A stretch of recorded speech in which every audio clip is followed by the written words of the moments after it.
Welcome to 7 Deadly Sins. This time, we explore the deadly sin of gluttony. Gluttony is defined as the overindulgence and overconsumption of anything to the point of waste. Literally translated, it means eating or drinking to excess. And they don't come more gluttonous than Paul Mason, who lays claim to being Britain's fattest man. If you multiply that by about 5 or 6 times, that would be consumed in a day. And brace yourself for the grossest dining experience you'll ever see. If I could eat live food all the time, I would probably love it. And the fattest family in the fattest town in Britain. I could sit down and eat a full tin of Quality Street straight away. Think no to it. In the 21st century, overconsumption means obesity levels are soaring out of control across the Western world.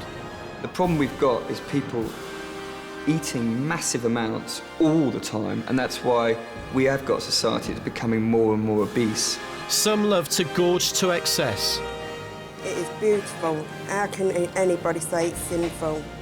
Gluttony is in the 7 sins, isn't it? But you can still be gluttonous and love the Lord as well, can't you? Others are prepared to kill for gluttony. Turning off flesh from a live animal is kind of exciting. It is the ultimate indulgence to take the life of something that lives. And some would rather die themselves than give up their guilty pleasures. Food make me happy, but I also know it's killing me.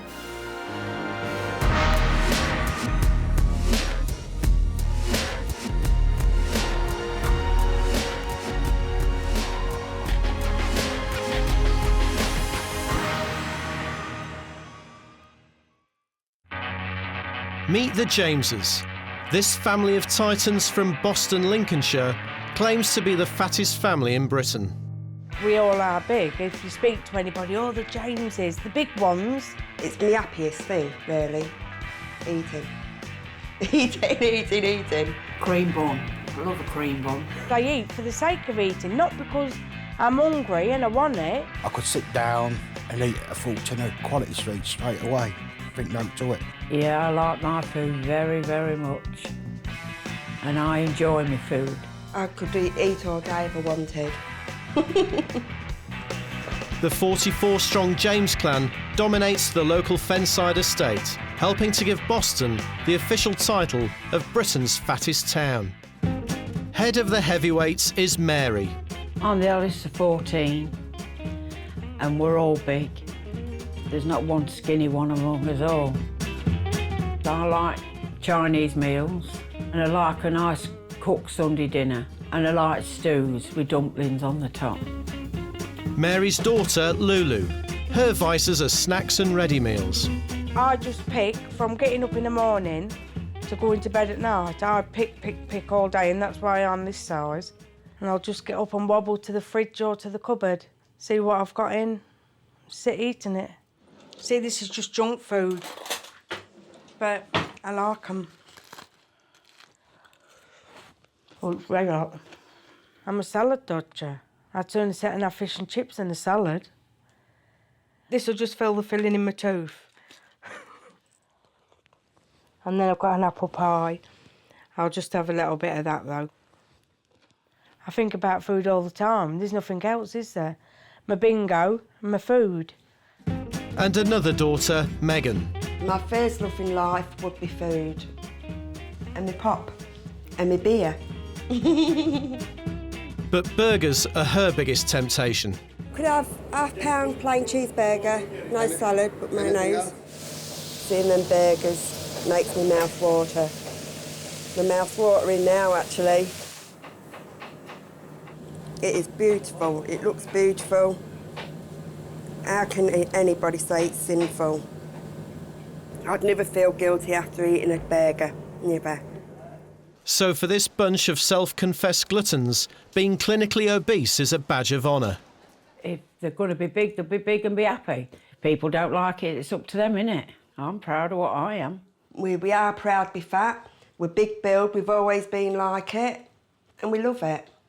But do they consider themselves guilty of the deadly sin of gluttony? Maybe I am sinning by eating too much, but I just love my food. I don't care. Yeah, food is evil. Look at the size of me. It's definitely a deadly sin, and we're all struck by it. We are all sinners, but don't look like we're bothered. We're not bothered. But all is not well in this clan of happy fatties. Unbeknown to the rest of the Jameses, one family member is about to launch a rebellion. We indulge to an excess, to the point where actually it is immensely wasteful. I think gluttony is definitely a problem, and of course we have access to things that we didn't used to, and there's all kinds of cheap carbohydrates, which, as we know, tend to put weight on. We live in sort of excess all the time. You know, everything is bigger. Our next glutton does not eat to excess, but 39-year-old Eddie Lynn's appetite is truly shocking. I do get a thrill out of eating live food. Wriggling a little bit. You know, there's definitely some kind of rush with it. He likes his food to be so fresh, it's not even dead. For gluttons, it's believed that your punishment in hell is to be force-fed a concoction of live creatures. But for Eddie, it's more like his idea of heaven. You do feel this animal fighting you and not wanting to be eaten. It makes the food even better somehow. Over the last 4 years, Eddie has been filming and blogging shocking examples of what he's termed deep end dining, in a bid to spread the trend across the globe. Deep end diners are friends who have the same passion for exploring the world through their stomach. He may not binge, and he may not be vast, but Eddie is a glutton with a twist. It's what he's eating and how he's eating it that's the sin. Yeah, to be perfectly honest, I probably do get a thrill out of eating live food. You know, there's definitely some kind of rush with it that you definitely don't get out of eating a hamburger or a fish fillet. It's kind of suburb, yeah. But Eddie hasn't always had a love of exotic food. I want to grab a plate real quick. I definitely have a taste for the bizarre, and but it wasn't like I woke up one day and had this very extreme palate. It was definitely cultivated through years, and you can blame my mother for this. This is the brain come from pig. She brought us this very obvious pig brain. Basically, she said, eat. The more we refused and fought it, the more she insisted, and she was like, you're not leaving this table until that brain is gone. 2 hours. It was the longest lunch I've ever had. Since the traumatic experience, Eddie has pushed the boundaries with inquisitive eating, but it's not something Mum's particularly thrilled about. I don't like you eat the live food. You don't like me eat the live food? No. But it's fresh. I know it's fresh. It's danger to you. Despite his mother's concerns, Eddie attempts to justify his bizarre eating habits. When you eat your food, you should at least recognize what the animal is. Well, I take it to even to another level where I really get to know my food. I'm not trying to deny it, that it's an animal that is going to die, that is going to nourish me. It is what it is, and it's not disguised as anything else. So these are my live prawns that I just got from the market. Put some salt, and then I have my high-quality rice wine. It slowly kills them. They kind of flop around, and they get really crazy, and then they get drunk, hence drunken shrimp. I like to eat them while they're still moving. It is twitching a little bit. Some people say, that you can taste the animal's soul, which sounds kind of ludicrous. But there is something a little different. If I thought about it, long enough, I would have to say what I do is gluttonous, because it is adventure dining. It's not necessarily a way I need to eat to sustain myself. Whether it's immoral or sinful, I don't think so. But Eddie's bizarre appetite is about to take him on his most shocking and dangerous journey yet. Oh, holy shit, man. This is insane. Really, to eat something that is alive, as a human being, is about being immoral, and it's unnecessary. And the wonderful thing about humanity is that humanity, It's the absolute excess. It is the complete waste of taking a life of that which is alive. So gluttony to the extreme, I would have thought.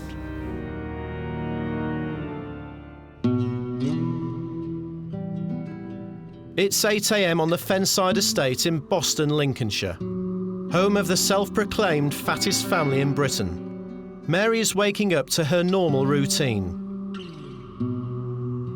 To start the day, Mary inhales a cocktail of drugs to ease her chronic bronchitis. I have a real bad chest and sometimes I have a job breathing. I mean, I do like my food and I don't want to give my food up because I enjoy my food. And if this is what I've got to put up with, well, I've got to put up with it. Even the simplest daily routines become a mammoth task for Mary. Unable to stand long enough to wash herself, she's had to have a shower for the disabled installed. And Mary relies on even more prescription drugs just to keep her alive. This one is an aspirin to thin my blood down. This one is to keep any infection down below away. And then I have to have 3 of these to help with my bones because I've got arthritis. And then them 2 there as well, calcium to help I prostrate. Then at dinner time, 20 minutes before I have anything to eat, I have to take 3 of the Remagel and 1 of the calcium. And then this one here is because I've got high cholesterol and I have to take that one at night. There I'm all up. This is for diabetes. So it's injectable. It's insulin. Well, she's got to have them, hasn't she, because of her health. It's either take the medication or you'd die, wouldn't you, if you didn't take them? Yeah. Mary's daughter Lulu is coming round to take Mary to a local medical centre. Since Mary had a kidney removed 19 years ago, she has to spend 4.5 hours hooked up to a dialysis machine 3 times a week. What should be a routine medical procedure is made far more complicated by Mary's obesity. I'm going to check her blood pressure. Because my arms are too big. Too big, no? The cuff's not big enough to go around my arm. It keeps popping off, so they do it around my ankle. She'll put a needle in, it's got a tube on it. The vessels are too deep in my arm, and that's why they have a job to get the needles in. I've been thinking that I don't want to be like Mum. I wouldn't want to have to have this done, so I've got to try and get a bit of weight off. All I can do is try.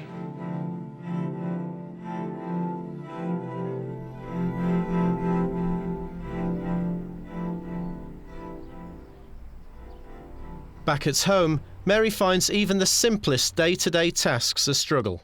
I find it hard now to cook for myself because after I've been stood for a few minutes like now, I'll have to sit down and have a breath.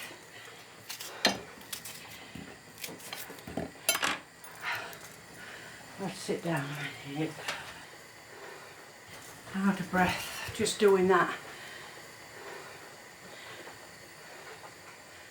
Do a bit at a time, like it's puffed me out just standing and preparing that bit of salad.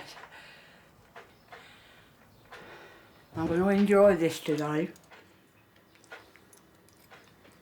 It is a temptation though, isn't it? Food is a temptation. You either eat it or you don't. And we like eating it, and that's all there is to it. Mary can't resist the temptation of gluttony, but she's hopeful that the good Lord loves a sinner. Gluttony is in the 7 sins, isn't it? But you can still be gluttonous and love the Lord as well, can't you? But for her daughter Lulu, the price you pay for a life of gluttony is starting to weigh heavily on her mind. I love my clothes, but none of them fit me. And I won't get rid of them because I keep saying I'm going back on a diet and I'll end up getting back in them. But don't think I will. But I'm going to try right things, but depressed. Let me shut it. Oh dear. But when we go out as a family, you know, people's watching you, looking at you. You walk past people, you can see them turning back to look because you're big. I don't know.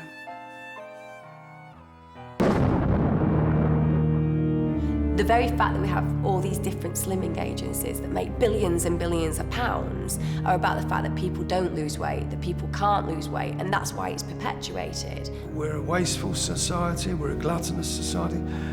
You know, you go in for a restaurant for a meal and the size of the meals, and you're bound to waste.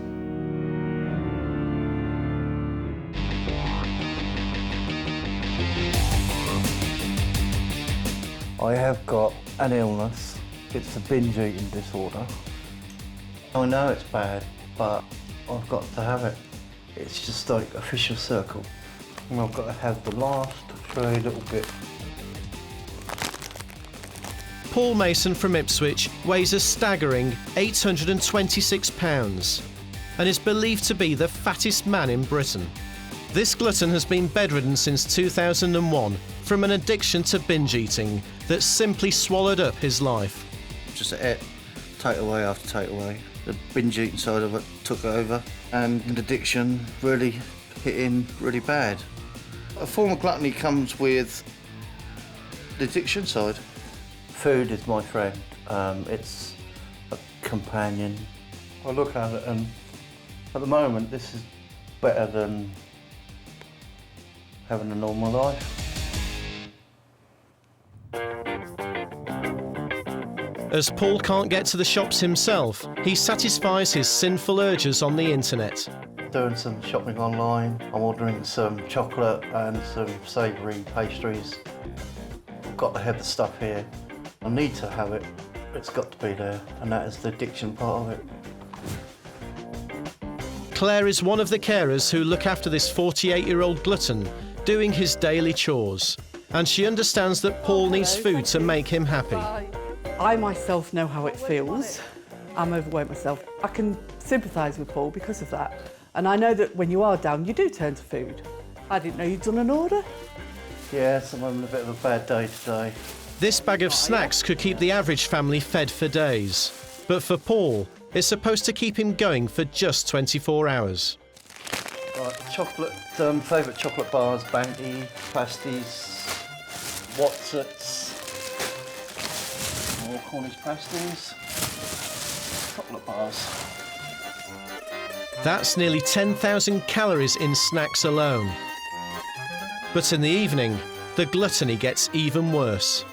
Can I have one number 14, 235 chicken chow mein, large chips, large haddock? No, that'll do.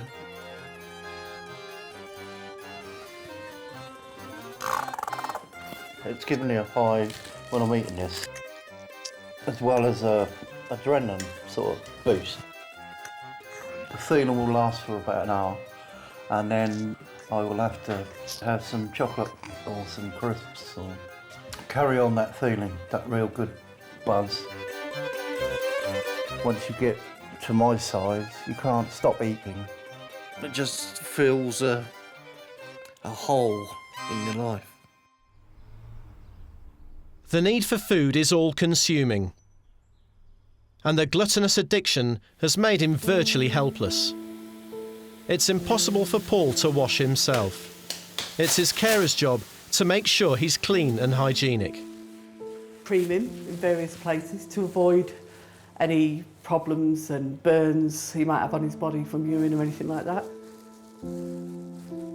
I can see some people's point of view. They'll probably say, well, why should social services help him? He's only got himself to blame. But I say, well, okay, that's their opinion, but everyone's got their own opinion. But when you do get an addiction, you do need help.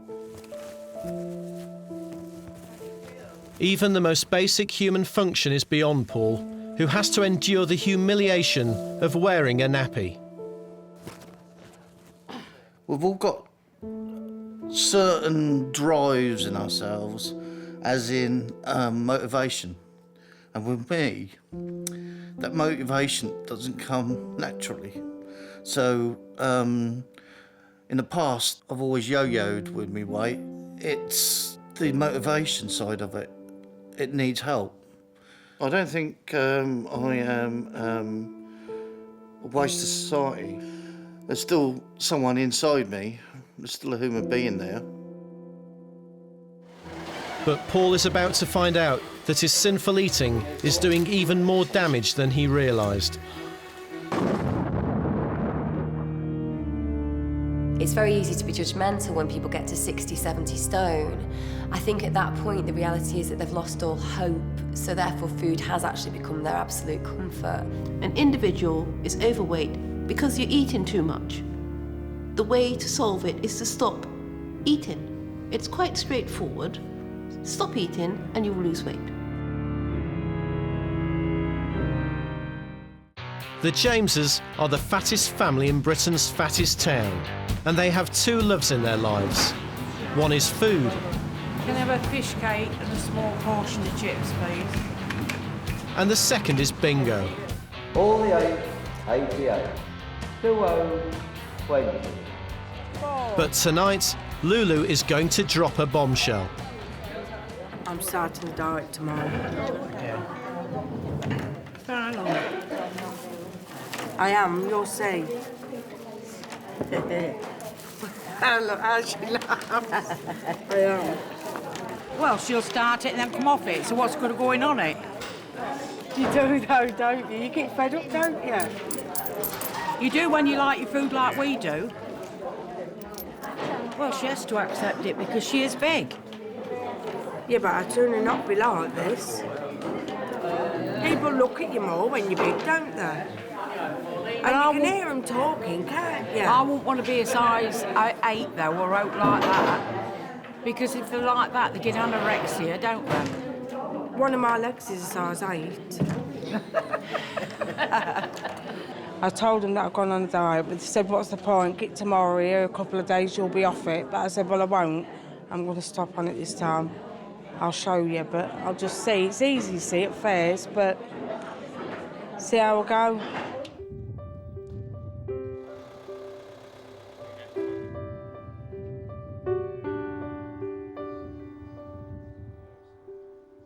It's day one of Lulu's diet. She weighs in at 280 pounds and has a mountain to climb. Oh dear. I didn't realise I was as big as what that says. I've got to do something now. I didn't realise I was as big as what I am.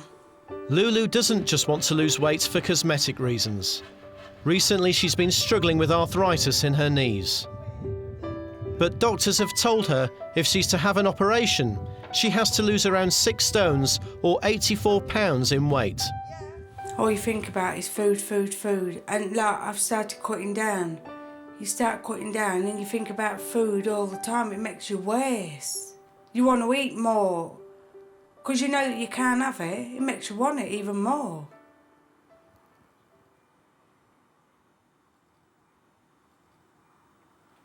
Gluttony, it's a sin. And it's killing me. But it's not going to be easy for Lulu. She surrounded herself with temptation. Look, how tempting is that? Look, a nice bit of chocolate. Oh, don't do it to me. This is all the naughty stuff. I like figs. And these are absolutely gorgeous. But you can't just eat one. You have to eat the full packet, and you could go into another packet quite easily as well. Look, the food's falling out at me and wants me to eat it. I could do with my jaws being stitched up to stop me. Lulu's diet has only just begun, but already she's about to face her ultimate test. We're all going to Chinese today. Dinner time for a Chinese. Britain's fattest family have arrived for their weekly visit to the local Chinese restaurant to demolish the all-you-can-eat buffet. But today, there is a traitor in their midst. Lulu is determined to stick to her diet and prove to herself that she can resist temptation. It's going to kill me. If I'm going with all the family, they'll all be sat there, but I'm not giving in to it. I'll sit there and I'll be slavering at the mouth, watching them.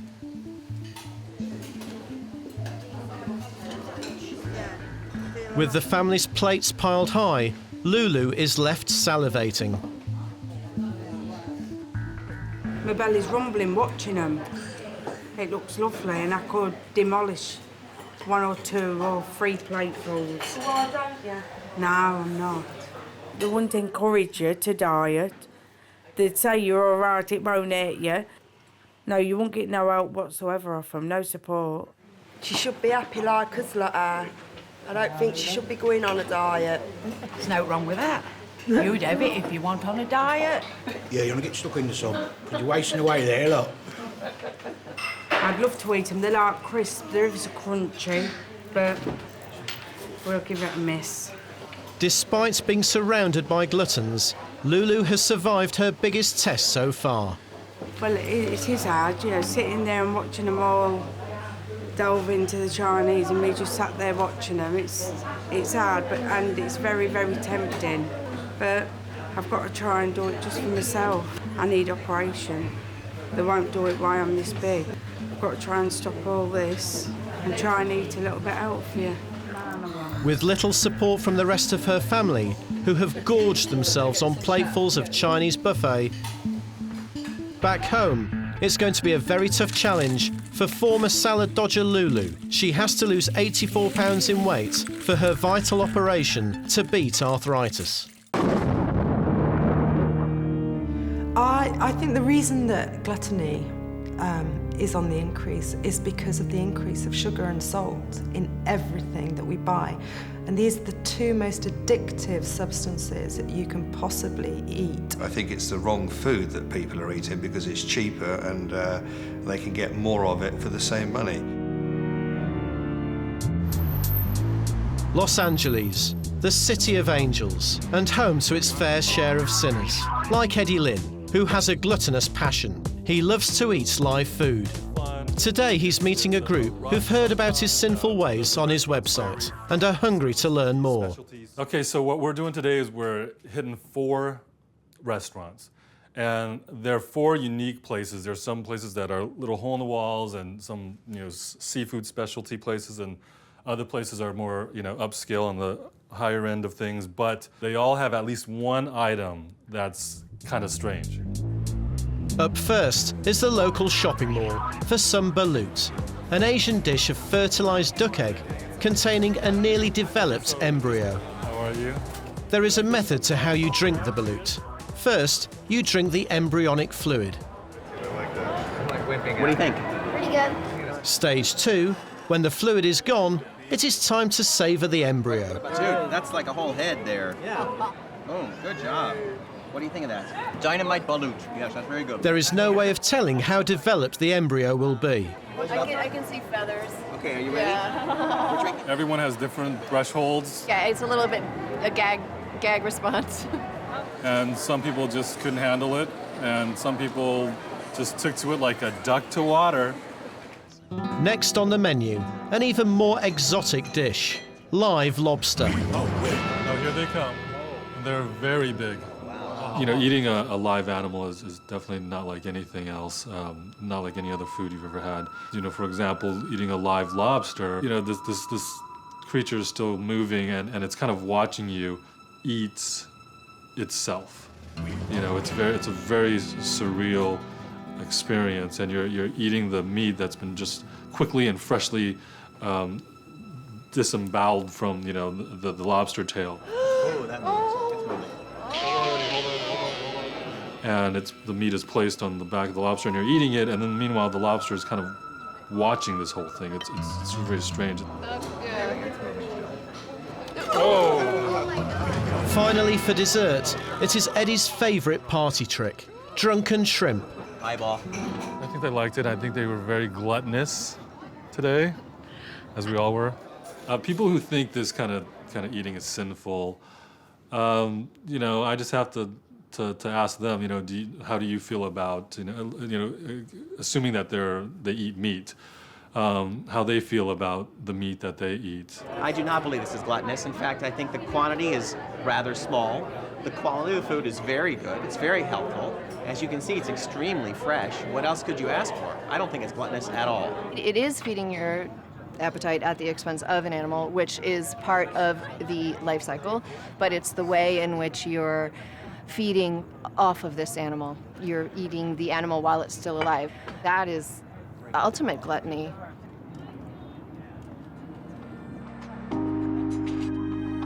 Despite Eddie's lifestyle being branded as sinful, he perseveres with new depths of gluttony. The one that I've been really trying to seek out, it's like the holy grail of the live food, is the live baby octopus.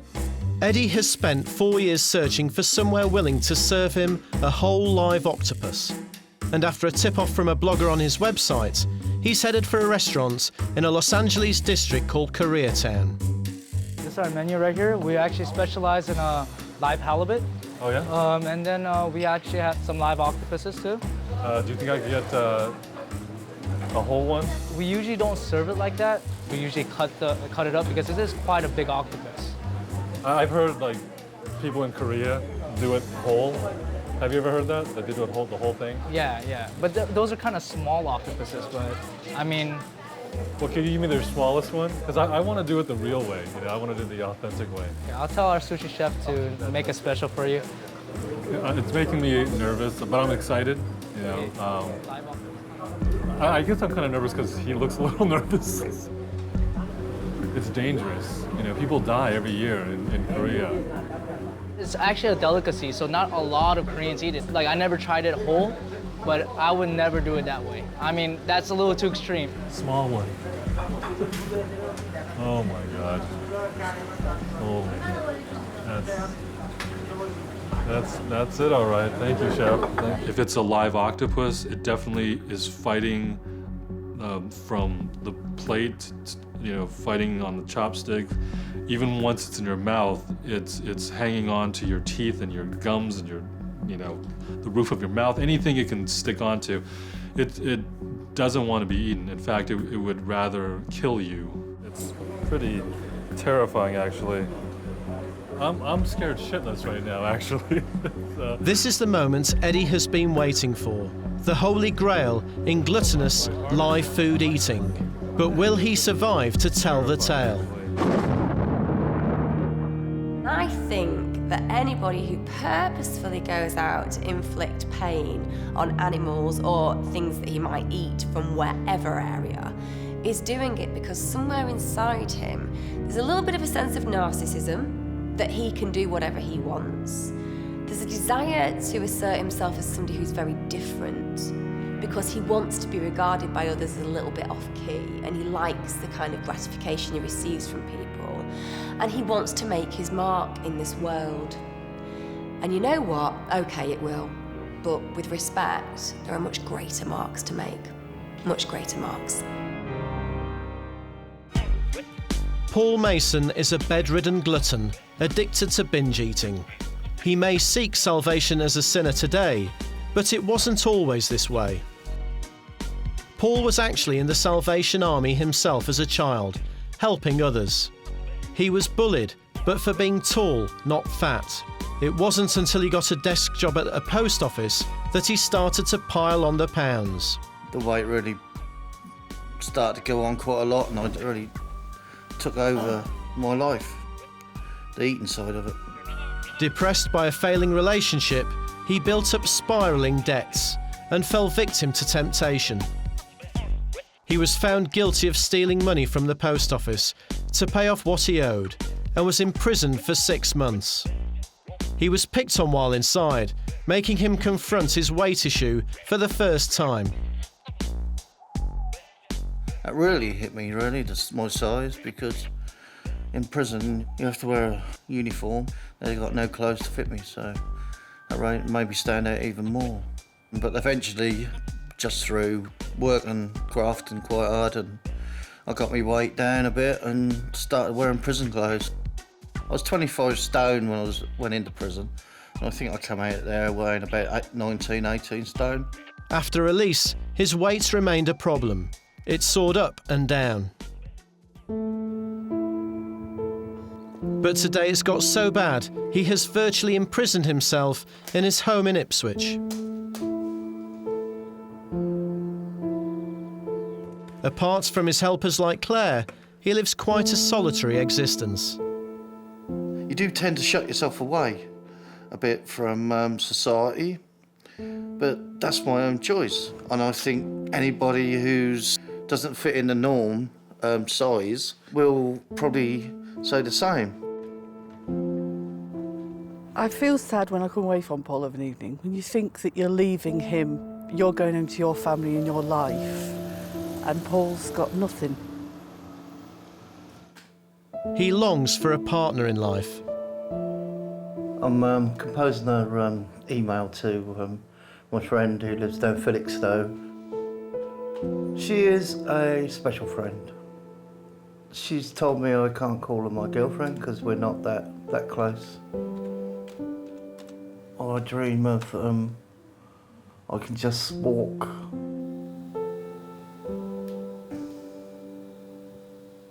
and just do normal things.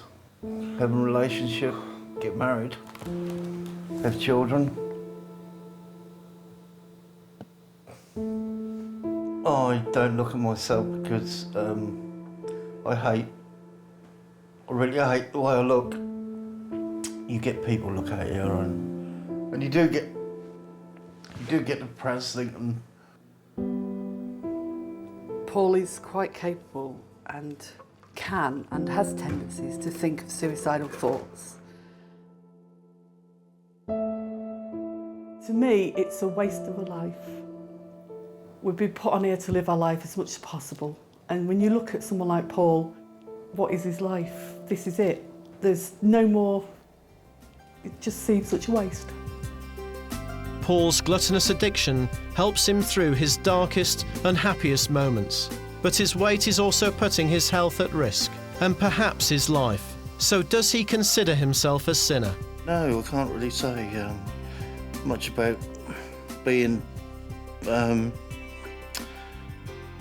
condemned as a sinner, more of death really. What upset me. If we looked at life with the 7 deadly sins, and we ran our lives like that, yes, I would say that addiction side, gluttony, was killing me. But we don't, do we? If that day of judgment ever comes and the greater part of me says, well, sorry Paul, but you can't come in because you've been a sinner, well,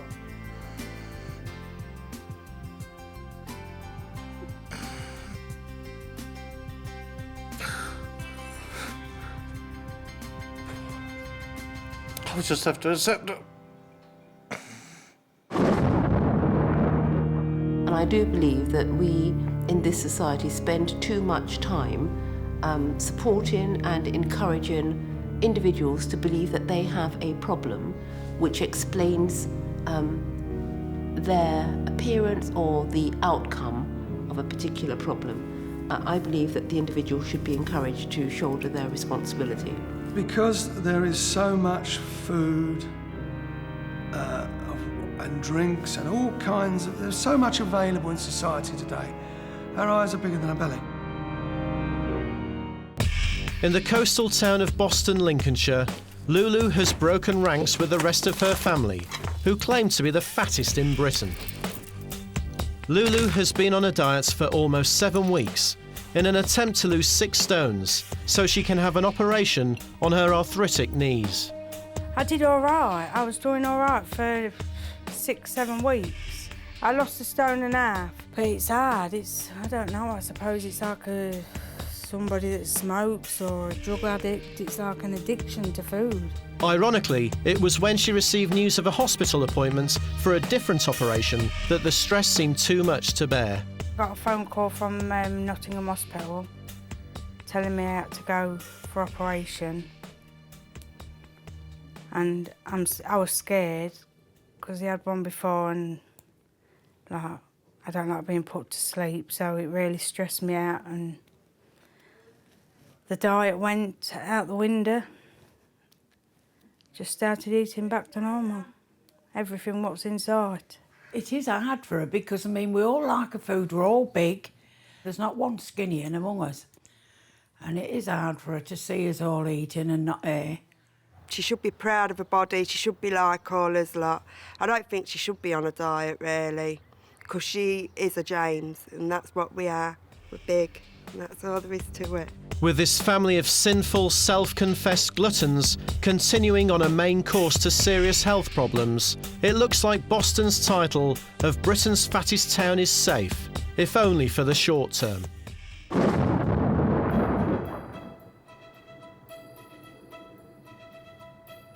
In Ipswich, Paul Mason's addiction to food has made him one of the fattest men in Britain, and his gluttonous weight has led to frequent health scares. In the past, he's needed a life-saving hernia operation. On another occasion, paramedics had to tear down a wall to get him out of the house and into an ambulance. And today, during filming, he has suddenly been taken ill. Paul is suffering from breathing problems, and doctors want to examine Paul in hospital to make sure his life is not at risk.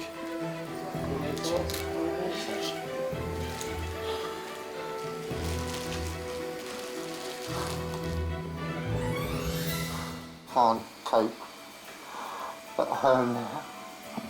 I think that's mostly weight-related problems, yeah. The ambulance is a specially designed vehicle for the critically obese, and it needs 4 ambulance crew and a winch to get Paul safely on board. I was taken in hospital, and I honestly thought I wouldn't pull through. Doctors learned that his weight had soared to 826 pounds. Now they've warned him his health has reached crisis point. I've been down as low as I could get, and I think you have to do that before you can start realising how bad you got yourself to pick yourself up again. He needs to go on a diet and lead a healthy lifestyle. I have decided I must eat as healthy as I can and start exercising. I'm just going to carry on like that. I've got to make sure that I don't lose control again, because if I do, the amount of weight I put on next time will be fatal. It is going to be hard for Paul because his junk food addiction has dominated his life. But he knows he has to try. This sin of gluttony can have terrible consequences. Next time, it won't be a trip to the hospital, but a trip to the morgue.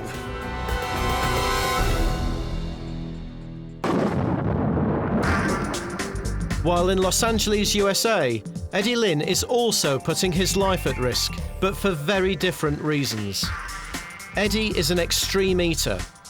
He is about to eat a live baby octopus that could choke him to death by lodging its tentacles in his throat as it fights to survive. You can't not have a rush right now. It's just so intense. I mean, look at this guy. Holy shit, man. This is insane. So, okay. Sorry, pal.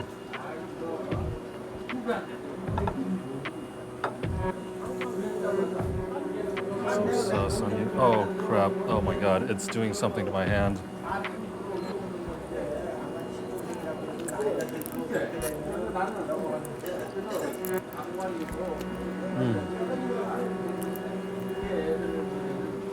Oh, good.